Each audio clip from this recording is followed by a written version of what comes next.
Hi, welcome back to Teen TV Deep Dive. I'm your host, Alyssa. Here I take my knowledge of psychology and love of TV and I combine them to find deeper meanings in the shows that I watch. If you didn't already tell from my other social medias, today's episode is going to be on Gossip Girl.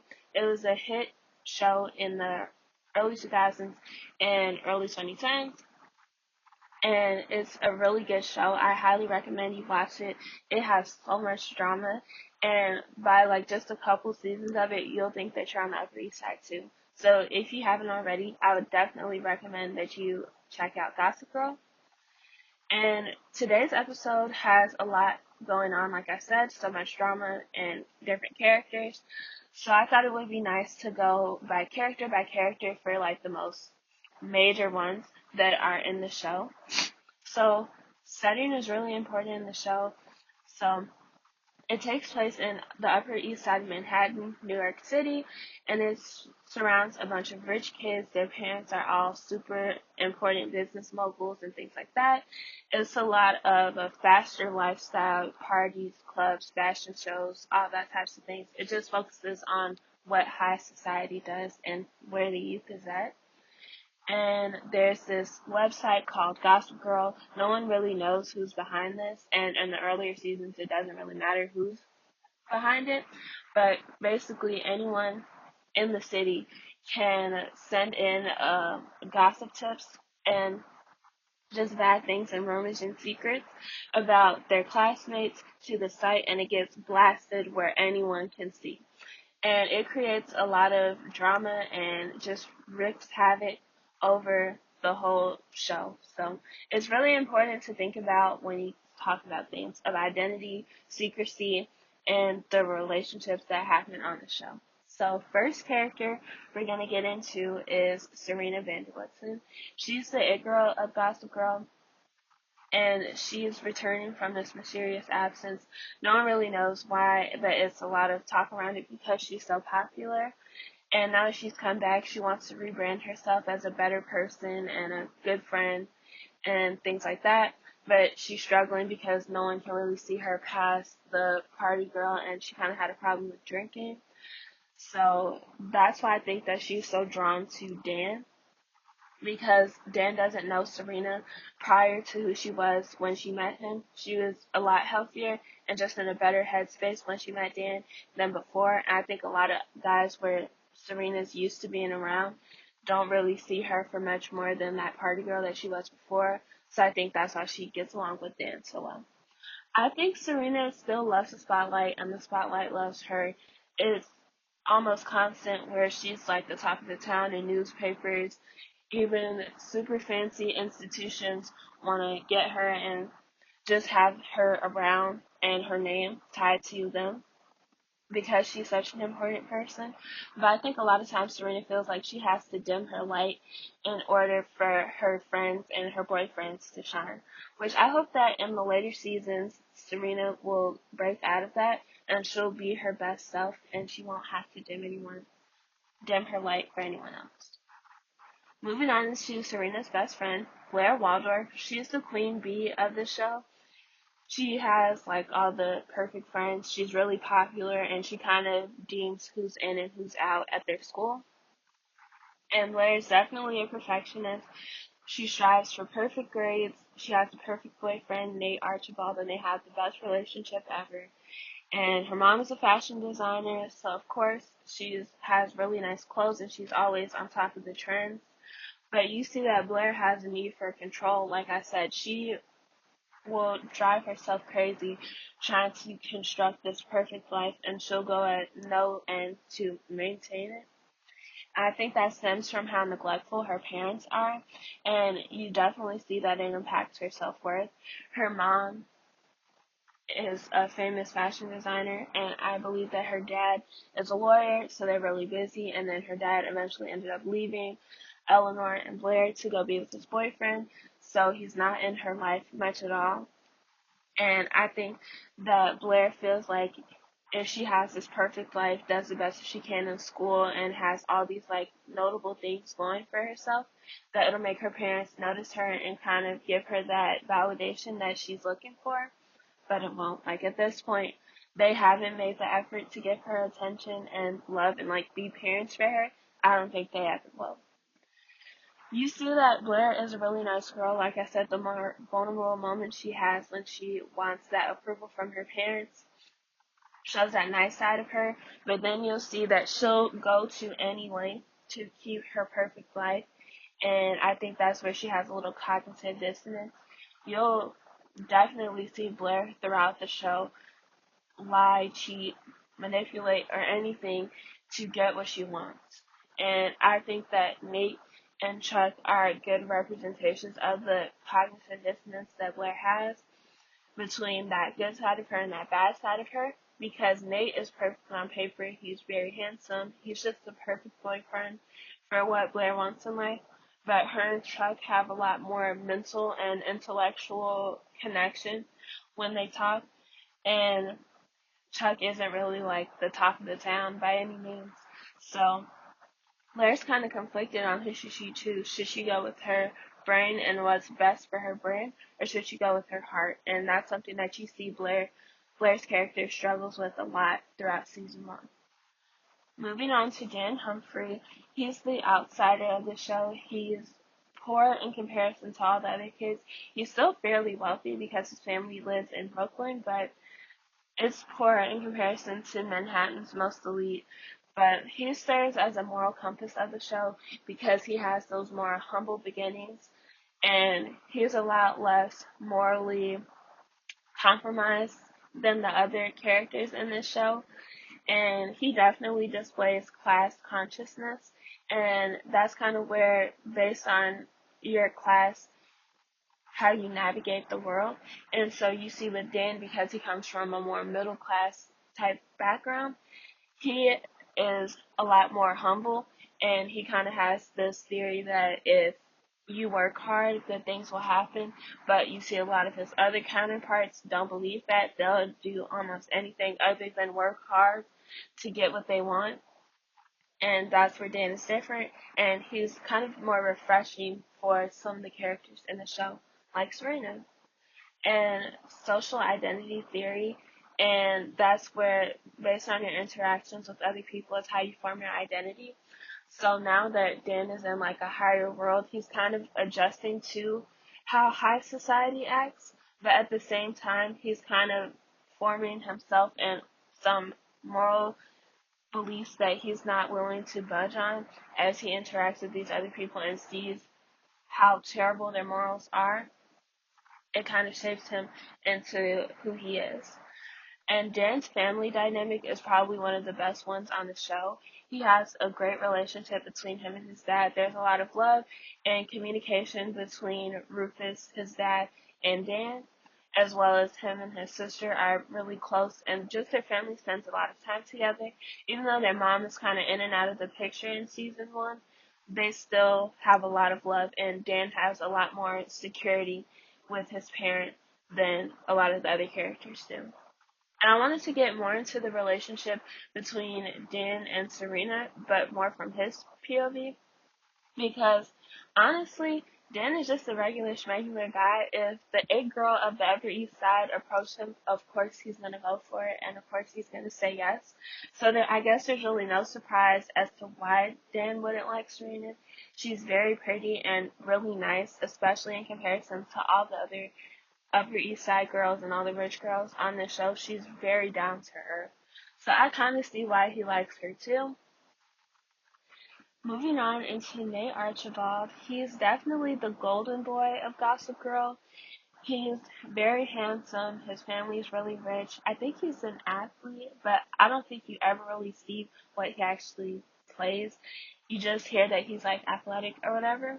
But he's going through a lot with family issues. His dad is like the head of the company, and his parents are pressuring him into continuing his relationship with Blair, even though he doesn't really want to. And it's to benefit their business. They don't really care about how Nate feels. They want him to be in that relationship for financial gain and his dad is struggling with the stress of his business, and he copes with that through substance abuse, and so that creates some problems and some drama in their family. But as well as Nate's mom is enabling his dad's problem, and she kind of wants Nate to ignore it and sweep it up under the rug. And Nate is a really good guy, especially for these people on the Upper East Side. Like, when I tell y'all they're like corrupted on this show, like some of these people are corrupted on the show, they are. So that's why I put so much emphasis on when people are nice and down to earth, because it's honestly a rarity on this show. But like I said, Nate's a really good guy, so he wants to live a more honest life, even though he did cheat on Blair with Serena, and that's a large part of why Serena left the Upper East Side, but there is more that I won't get into. But Nate ends up telling Serena that he wants to confess to Blair what happened, and he tells Blair.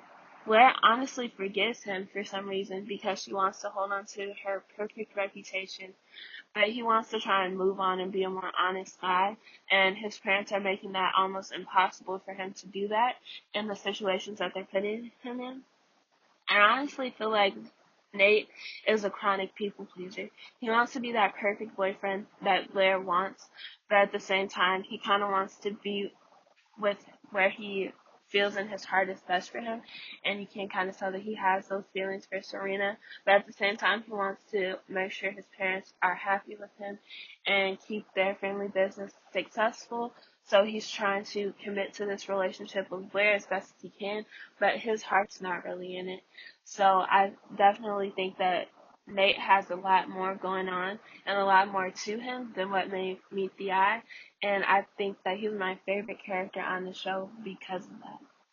Another romance that you can see on the Sparks um, in this season is between Nate and Vanessa. After he breaks things off with Blair, he doesn't really have feelings for Serena at the moment, but he kind of gets to know Dan's best friend, Vanessa, and she's super down to earth, and that's what Nate has been wanting. I think he wants a break from the world that he's been so caught up in, and he wants a more refreshing point of view and just someone to talk with. And I think their relationship is pretty cute in season one, and they kind of date like into season two too, but they were on the brink of something, and I really liked it.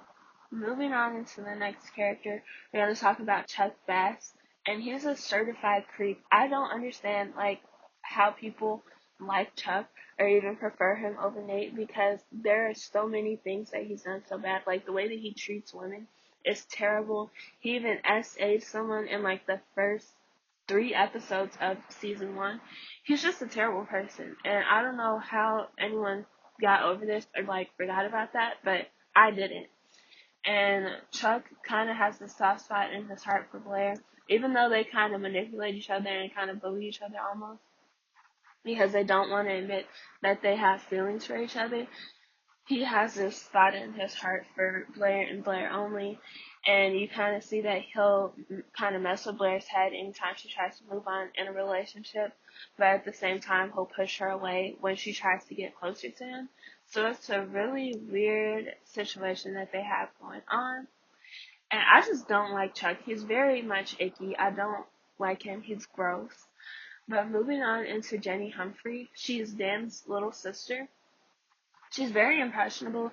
When they go to this new school, she just wants to make as many friends as possible. She wants to be popular and get in with the in crowd. She's an aspiring fashion designer in hopes that getting in with Blair's friend group, because her mom is a fashion designer, it'll propel her career more. But you see that Blair kind of sends Jenny to give all these like minion like jobs, like pick up her dry cleaning and kind of just do a lot of housekeeping for Blair. Jenny kind of notices what Blair's doing to her, so she turns against her, and Jenny kind of becomes her own person and tries to become popular still, because that's something that she really wants, but it's in a way that's not conforming to what Blair's looking for. And popularity is just the number one thing to Jenny. I think that she does find some genuine friends here and there, but she just wants to be popular. And she's a freshman, so she's very impressionable still.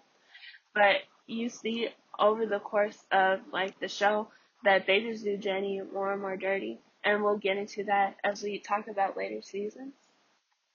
Now moving on to the next people, I'm going to talk about them as a couple because they don't really have much development outside of them together. But it's Rufus Humphrey, who's Dan's dad, and then Lily Vanderwoodson, who's Serena's mom. They used to go out back in the day, and now that they've kind of lost touch, they've come back together because their children are dating. And it's weird because they still kind of have feelings for each other, but Lily is still kind of trying to venture out, and she tries to date Chuck's father. And you still have Rufus trying to reconcile his relationship with his wife, who's Dan and Jenny's mom. But they're just really cute. They try and hide the fact that they still have feelings for each other and that they still like each other, but they just work so well that you can't help but love them and root for them every time. And there's so much chemistry between them. I really love this couple. So I just have nothing but good things to say for them. But now that we've kind of broken down each character, I want us to talk about the importance of Gossip Girl and what Gossip Girl could kind of represent in this show. And I think personally that Gossip Girl can kind of make people be better than what they are, but at the same time it makes them worse because no one wants their secrets to get out, because you see with how rich these kids are and how reputation means everything to each one of them in different ways, that they'll do almost anything to keep this reputation, even though behind closed doors they're terrible people. So of course they wouldn't want these secrets to get out to maintain that perfect image that they're going for. And Gossip Girl puts all of them on blast, like time and time again. But the part that makes it even worse is the manipulation and the backstabbing that happens from these messages and these blasts that Gossip Girl has. Because things will go on behind closed doors, like with Nate and Serena having cheated on Blair behind her back. It was a secret that they had and that they didn't want to get out. And once it got out, they were left to deal with the consequences of their actions, which is something that no one really wants to go through, especially in this world that we see. So I think Gossip Girl kind of holds people accountable. And I feel like at this point, if you don't want bad things to get out about you, then you should be a better person and don't do these bad things that you don't want to get out. But instead, you see these kids get even more creative and even sneakier with the things that they do so that it won't get out. And it's such a crazy just show to watch. And I can't express enough how good the show is and how messy it is. So I really love it. And next episode we're going to talk about season 2 and more growth that happens with that. And I hope you enjoyed today's episode. Comment down below any thoughts that you might have. And make sure that you follow me on my Instagram and Facebook at Teen TV Deep Dive Podcast. Like and subscribe to my channel so that you can see when I post an episode. I hope you enjoyed. Thank you for listening. Bye!